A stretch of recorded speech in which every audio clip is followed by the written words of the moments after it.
Greetings, I'm Chevalier and I'll be welcome to Situation and Guide of the Uzbeks. This is part 2 of the expansion guide. Uzbeks are a medieval nation as I said before, and they are hordes and they have quite an array of expansion options. Wherever if you want to go to the east, to the west, to the south, it all depends on your timing and your approach to expansion. Your best option is to basically, and your best and first option is to move west first into Moscow, into Novgorod, to basically get to the western nation faster, so you can get the institutions faster and everything else. That will make you have a faster tech. At the same time, you get more points and overall decrease your points cost. The second option, which should be done after the first, is to move over to Ming and take this nation's there and basically build up your nation here. This is a little bit tricky. By this I mean that you'll basically use the raise ability to raise everything else around here and start building a huge amount of states in the Chinese area here, because they are all farmlands and they're cheaper to raise. At the same time, this can somewhat be done in Europe as well, though these are forests, so they're cheaper. They are more expensive to build, but can be done, for example, Poland, Hungary, some select areas. Although, as you can see here, China is better, and has more united regions that can be pushed up with help from your 3 points, basically from your raising ability. Now let's dive into the actual expansion. First and foremost, you have to choose your first target and your first rival. My recommendation is to build Kazan and attack Kazan. First and foremost, you should probably also check this, so you can see who might ally the Timurids, because they can become a problem.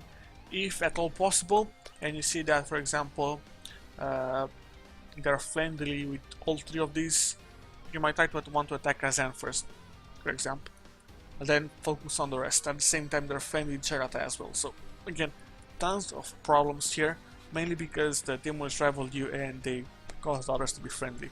So attack wild and fast. First target is Kazan, second target is the Oryat or Chagatai. If you want to pull something off, you can ally Chagatai first. That will make sure that they won't ally the Timurids, and then you can have free reign against the Oryat. At the same time, the Oryat can ally the Timurids. Plenty of problems here, but if you play fast, and if you play like a loose cannon and a madman, you should be able to attack Kazan and Oryat, so they won't be able to get alliance with Timurids. This will then allow you to get a CB against Muscovy, then get a CB against the Borussia and Korchin and the Manchu states here, so you can expand into Korea and then expand into Japan with a little bit of help to build some ships there, which will help you expand into Japan as well. Perhaps you can move to Ainu and have an attack base from Ainu again. Most likely you cannot see those lands. Yes, you cannot see them right now, so you might want to either steal maps from Korea or just explore, or you might just get the maps automatically when you reach this region here. Depends on your luck. Most likely it's better to just buy the maps from Korea with the option to request share of the maps for South China Sea, perhaps. I don't know. It's for prestige. You must have to have improved relations. You might want to vassalize them. Plenty of options there that you can pull off. Now, Kazan, Oryat, Nogai, Borussia, Golden Horde, Manchu states, it's your choice, Korchin as well, Chagatai, Yarkand, Kham, all the way into India and conquer India as well, all the way into China and conquer Indochina as well, with Muscovy and the Karakulion, basically Crimea, the border Lithuania. Don't attack Lithuania yet. There might be a problem with the PU over Lithuania, then the Ottoman Timurids. Again, plenty of options for you to attack and plenty of expansion. Now let's go on a year-by-year basis. Year-by-year, most likely 5 years. So, forward Kazan. Attack Kazan. Do not fight any battles. Just take the capital if at all possible. Unfortunately, these guys have a level 3 fort, so it's most likely you have to squash their armies. They won't have any allies, most likely. Perhaps Crimea, but they won't get access to the golden horse they will find there. So squash Kazan really fast. Hopefully they're not gonna get an alliance with Demoids and you're gonna be safe. Take over Kazan, then attack Oyat. Take from Oyat, take a bridgehead all the way to Russia, and then to whatever the fuck you want more. So you can attack Russia, then attack Russia and take Kieran as well. Attack Cochin, take attack Haexi, take Haexi, attack Jiangsu, take Jiangsu, attack Korea. This is done whenever you have a possibility to move into these regions here because it's not important. So this is your tertiary objectives basically, to move like this. Your first objectives are Kazan, secondary objectives Chagatai, Yarkand, Sagiorig, Gram, Utsang, all the way to Bengal. Now this has to be done as fast as possible, mainly because, first of all, you don't want Muscovy to expand into Kazan, you don't want them to expand into the Golden Horde. Second of all, you don't want the Ottomans to expand into Kara, neither the Timurids. Third, you want to expand into this region here, simply because it's cheap and you're gonna get the raising. As for this, vassals. Like vassal feed to your own content. My recommendation is to perhaps raise, I don't know, Sagiorik, Karadal, this is Oryat as well, if it's possible for you to raise the Oryat. You can raise the Yarkand as well. There are plenty of options and countries that you can raise, and you're gonna be able to take a huge chunk of them. As you can see here, Yarkand can be taken fully. At the same time, Oryat, well, you can have the Oryat, you can attack Karadel as well. Plenty of vassalization options here. At the same time here, you can release Baksharia, you can release Astrakhan from this region as well, so plenty of vassals from this region as well.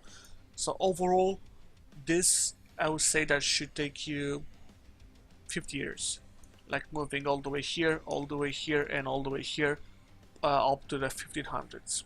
Me as the Iran, I was able to move all the way to Muscovy in 60 years. So as Uzbek, you should probably be able to move like this, and like this, because you have like what, double the amount of force limit, I think. Yeah, double the amount of force limit, and more manpower, more cash, better region at the same time. So this is quite well.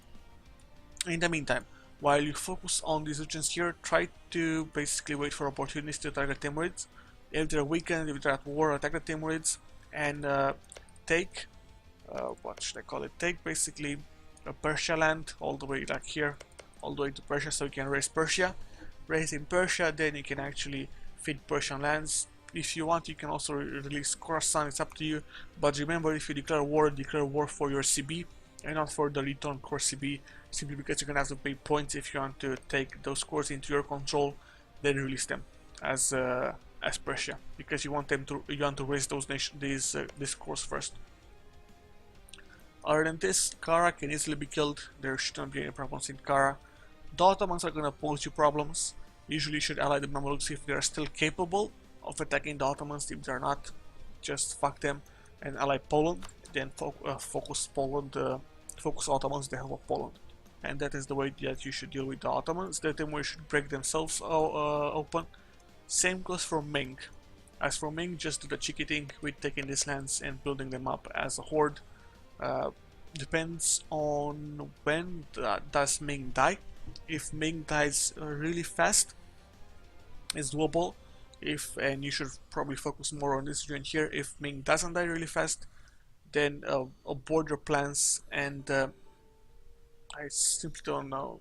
Just build a large empire and just have power in number of provinces and not in the quality of the provinces. So just have tons of provinces as with chip-based tax, like chip development, and have as many as possible. It's annoying, but again, could work, can work, but is barely doable. Other than this, careful of India and try to expand into India as fast as possible, because they can unite into really large nations like Jampur, Vijayanagar, Bahmanis, Delhi as well. I saw Gujarat as well expand, Mewar, Orissa as well. I saw Orissa expand really big, Bengal, depending on the first wars. So try to move into India as fast as possible so you can actually have them when they're separated into minor powers. Other than this, careful of your aggressive expansion, impact, and your overextension. At the same time, careful with your vessels. I recommend only having 2 vessels.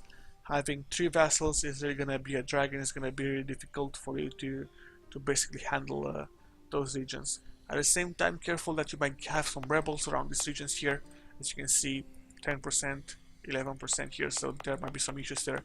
You can just raise the autonomy if at all possible, so you're gonna be golden. Right, so you have this thing, the zealots, again, plenty of problems around this region here that you can just hold on with, no actual major issues. But yeah, I'm Chevalier, this was the expansion guide of the Uzbeks. It's a little bit chaotic, if I say so myself, simply because it's a horde, and the horde is just an attack mentality and a conquer mentality. So I cannot tell you piece by piece what you should do, just conquer, conquer, conquer. I'm Chevalier, hope you enjoy this, and I'll see you next time, guys.